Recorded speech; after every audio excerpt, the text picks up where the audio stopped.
Prime news కి స్వాగతం.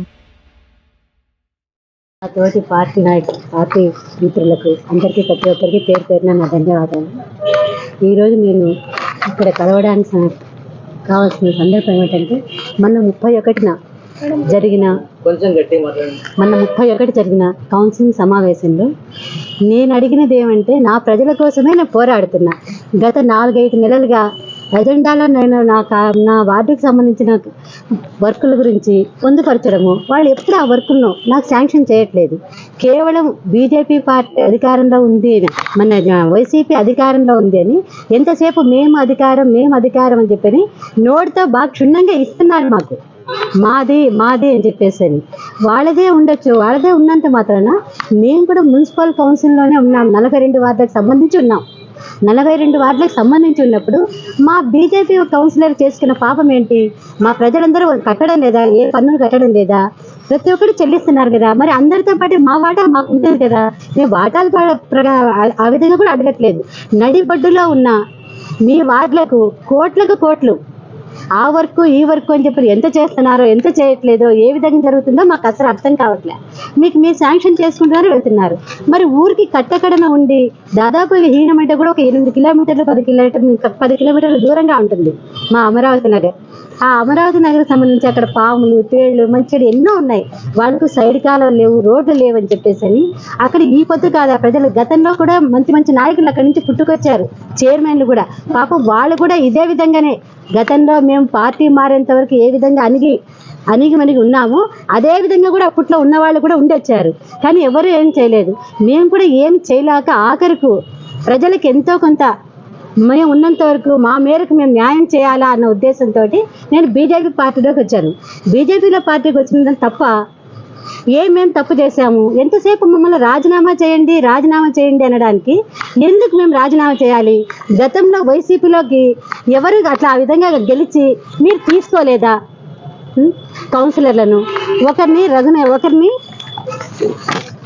ఒక 3 కౌన్సిలర్లు వచ్చారు, ఒక ముస్లిం వచ్చారు. ఒకరు చూసిన అంటే 3 కౌన్సిలర్లు ఒక ఎస్సీ వాళ్ళు వచ్చారు. ఇంకొకరు చూస్తామంటే ముస్లిం వాళ్ళు వచ్చారు. ఇంకొకరు చూస్తామంటే మన ఆల్రెడీ అందరికీ తెలిసినట్టే మన బాలాజన్న గారు కూడా వచ్చారు. మరి ఆ పొద్దు చేర్చుకున్నట్టు ఆ పొద్దు వాళ్ళని రాజీనామా చేయించి తీసుకోవాలి కదా. మరి ఆ పొద్దు మీరు చేర్చుకున్నప్పుడు బాగుంటుందా? అంటే మీకైతే ఒక రూల్స్ ఉంటాయా? మీరు ఏం చేసినా చెల్లుతుంది. గతంలో మేము మొన్న పార్టీ మారేంత వరకు అంతా మీదే, ఎందుకంటే పైన మీరే కింద మీరే అని అందరు కుర్చీలో కూర్చుంటున్నాం, లేచొస్తున్నాం. ఈ పొద్దు పార్టీ మారాము అన్నందుకు మా వాక్ స్వాతంత్రం మాకు మా ఎమ్మెల్యే గారు ఇచ్చారు. మీ కష్ట సుఖాలేంటి, మీ వార్డు డెవలప్ మంచి చెడ్డ మీ హక్కులు మీరు పోరాడుకొని మీరు కూడా తీసుకోవచ్చమ్మా, మంచి చెడ్డ చేయాలా, అందరికీ ఉంటుంది అని. మరి అందరికీ ఉన్నప్పుడు మా వార్డు ప్రజలు చేసుకున్న పాపం ఏంటి? మేము 5-6 మంది, మేము ఉన్న 5 మంది కౌన్సిలర్లకు ఏమి పాస్ చేయరు. మేము అంత కట్టకడనున్నాము, అయ్యో మరో అని చెప్పేసి మా బాధ విన్నవించుకుంటే మరి ఎంతసేపు మీరే అడ్డు తగులుతున్నారంటే మేము అడ్డు తగలకుండా 5 నెలల నుంచి పోరాడుతూనే ఉన్నాం కదా. మీకు ఆ నొప్పి వచ్చా ఈ నొప్పి వచ్చా అని చెప్పేసి అజెండాలో కౌన్సిలింగ్ మీరు ఎప్పటికప్పుడు వాయిదా వేసేసుకుంటూ వెళ్ళిపోతూనే ఉన్నారు. ఆ పొద్దంతా బాగానే ఉందా? అంటే మేము లేచి ఈ పొద్దు మాట్లాడేసరికి పదే అడ్డు తగులుతున్నాము అంటున్నారు. అడ్డు ఎందుకు తగులుతున్నాం? మా ఇంటి కోసం తగులుతున్నామా? మా వాకిలి కోసం తగులుతున్నామా? మేము పేద ప్రజల కోసమే కదా. మీరు విధంగా వచ్చారు, ఆ విధంగా వచ్చారు. మీరన్నా ఇంకా లోపల వాళ్ళు ఎవరో ఒకవేళ పార్టీ మీద వచ్చి కౌన్సిలర్లు పోటీ చేయడానికి వస్తే వాళ్ళ పేపర్లను చింపేసి నామినేషన్ చేసినవి వాళ్ళకి మరి మాట్లాడుకొని మీరు అంత ఇంతో డబ్బులు మాట్లాడుకొని ఇంకోటో మంచి వచ్చాడో ఏం చేసుకోను ఇక్కడ ఎమ్మెల్యే గారికి మీరు ఇనామసం చెప్పేసి వచ్చిన వాళ్ళు ఉన్నారు. మీరు అటువంటి వాళ్ళు ఇప్పుడు మమ్మల్ని ప్రశ్నిస్తున్నారు, రాజీనామా చేయండి అని. మీకు తెలియదా? మీ ఆత్మవంచన మీకు అర్థం కాదా? మనం ఎవరిని అడుగుతున్నాం? వాళ్ళ పేద ప్రజల కోసం ఉన్నారా? వాళ్ళ ఇంటి కోసం అడుగుతున్నారా? వాళ్ళు ఏ విధంగా చేస్తున్నారు చేసే ప్రజలు చూస్తూ ఉంటారు. ఆదోని ప్రజలకు ఏం కళ్ళు పోలేదు కదా, అందరూ చూస్తుంటారు కదా. ప్రతి ఒక్కరికి ఏం కష్టమేమి సుఖమేమి అని చెప్పి తెలుసు కదా. ఎవరి కోసం మాట్లాడినా 42 వార్డుల కోసము ప్రతి ఒక్కరికి డెవలప్మెంట్ కావాలా. ఆ వార్డు ప్రజలు అందరూ ప్రతి ఒక్కరు బాగుండాలా. ఈ పొద్దు మనం మంచి చేస్తేనే రేపు పొద్దున 10 మంది మనల్ని అనుకుంటారు. మన నాయకుడినైనా సరే ఇంకొకరినైనా సరే. ఈ పొద్దు పైన ప్రభుత్వం ఆ విధంగా చేస్తుందంటే మన నాయకులు చేస్తున్నందువల్ల ఈ పొద్దు మనం చెప్తున్నామా లేదా? పలానా పన్ను పలానా వాళ్ళు చేశారని. ఈ పొద్దు మన వార్డులకు కూడా సరే వాళ్ళు ఇచ్చిన అవకాశాన్ని మాత్రం మనం తీసుకొని ఆ సీట్లో కూర్చున్నాం కౌన్సిలర్ అనేది. ఇంకా కొంత రోజులంటే మన పదవులు అయిపోతాయి. ఒకవేళ మీరు చెప్పినట్టు నేను రాజీనామాకు సిద్ధం, ఏమి మీరు కూడా సిద్ధమా? అడిగిన వాళ్ళు రఘునందన్ రెడ్డి గారు పదే పదే అడిగారు, రాజీనామా చేసి రండి, రాజీనామా చేసి రండి అని చెప్పాను. రాజీనామా చేయడానికి నేను సిద్ధం, వాళ్ళు కూడా సిద్ధమా? నేను తన వార్డుకు రమ్మన్నా ఓకే, తను నా వార్డుకు వస్తానన్నా ఓకే, ఇద్దరం నిలబడదాం, ఎవరికి చేత అయితే వాళ్ళు వద్దాం. ఇవన్నీ కాదు అంటే స్వచ్ఛందంగా అందరం రాజీనామా చేద్దాం. 3 నెలల్లో మీరు పోయి ఎలక్షన్లు తీసుకురండి, మనకు అట్లయినా పోరాడదాం. మీరు ఏ విధంగా చెప్పినా నేను సిద్ధంగా ఉంటాను.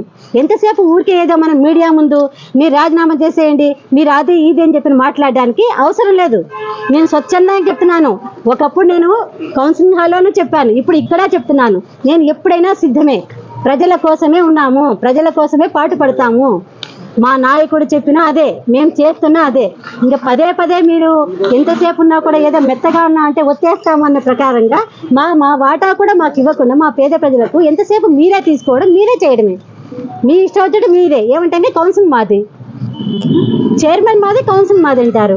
ఆమె ఏం చేస్తుంది? ఆమె మీరే కదమ్మా మాట్లాడుకోండి, మీరే చేసుకోండి మేము చెప్పామా? మా మనిషి అని చెప్పేసి చెప్పలేదే. మీ వైఎస్ఆర్ పార్టీ పరంగానే ఉంది ఆమె, మాకేం చేయలేదు ఇప్పుడు వరకు కూడా. మేము ఆమె చేయలే, మీరు చేయలే. ఏమంటే మీరు చెప్తే ఆమె ఉంది అక్కడ.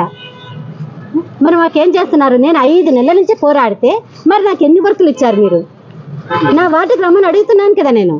రండి, మీరు ప్రశ్నించే ప్రతి ఒక్కరు రండి నా వార్డుకు, నేను అందరికీ చూపిస్తా. నా వార్డు ప్రజల కష్టాలు సుఖాలు అందరికీ చూపిస్తాను. మీ వార్డులాగా నేను నడిబొడ్డులో లేను, ఊరి బయట ఉన్నాను. నరసింహ గారు మాట్లాడుతున్నారు ఏం లేవు నిధులు అని చెప్పి. ఎట్లా పోతాయి నిధులన్నీ? 20 కోట్ల దాకా మనకు జనరల్ ఫండ్ ఉంటే 20 కోట్ల నిధులు ఎట్లా పోతున్నాయి?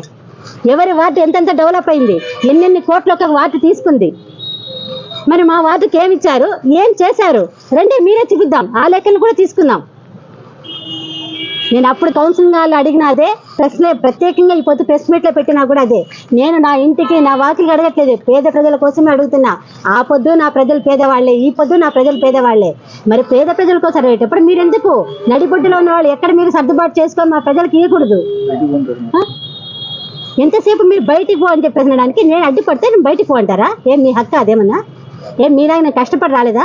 మీరైనా ఎట్లా వచ్చారో తెలియదు. నేనైతే పేద ప్రజల నుంచి కష్టపడి బయటకు వచ్చా. అందరూ ఓట్లేసి ఇండ్లిల్లు తిరిగి ప్రతి ఒక్కరిని అడిగి వచ్చా. నేను మీలాగా రాలేదు, బెదిరించి అదిరించి అసలు రాలేదు. ఎక్కడ కూడా సరే నేను ఎవరిని బెదిరించో ఎవరికో లంచాలు ఇచ్చి రాలేదు. పేద ప్రజలకు ఇల్లు తిరిగా ప్రతి ఒక్కరిని అడిగి, అమ్మ మీ వార్డుకు వచ్చి మీ వార్డుకు మంచి చేస్తానని చెప్పేసి ఆ పొద్దు అందరికి అదే వాగ్దానం చేశా. ఈ పొద్దు వరకు నేను ఆఖరి వరకు కూడా అదే పోరాడుతున్నాను. ఎవరికి నేను అబద్ధాలు చెప్పి బూటకాలు చెప్పి ఏమీ చేయలేదు. ఈ పొద్దు అందుకే అడుగుతున్నా, మీరు రాజీనామా అంటే నేను సిద్ధం, మీరు రండి. నా వార్డుకైనా సరే, నేను మీ వార్డుకైనా సరే ఓకే, ఎప్పుడైనా సరే మీరు అడిగి మాకు జవాబు చెప్పండి, మాకు జవాబు చెప్పి మీరు మాట్లాడండి. మీరు వేసే ప్రతి ఒక్కదానికి మేము జవాబు చెప్పుకోవడానికి సిద్ధమే. మీకు అర్హతలు కావాలి, ఇంకొకటి కావాలి. అర్హత కావడానికి న్యాయం చేసి ప్రజల కోసం ఉన్న వాళ్ళకి ఏ అర్హత అవసరం లే, ప్రజలు ఇచ్చే తీర్పే అదే ఒక అర్హత అవుతుంది మనకు. ఈ పొద్దు ఆ సీట్లో ఉండొచ్చు, ఉండకపోవచ్చు, కానీ మంచి చేయాలా అన్నవాడికి ఎప్పుడు ఎక్కడ ఏ స్థానంలో ఉన్నా కూడా మంచి చేయొచ్చు. మేము పోరాడేది ప్రజల కోసం. ఏ పొద్దునా సరే ఆ మాట కట్టుబడి ఉంటాం. మీరు రండి, చూసుకుందాం. ఈ అవకాశం ఇచ్చిన మీడియా సోదరులందరికీ నమస్కారం. నా బీజేపీ కౌన్సిలర్.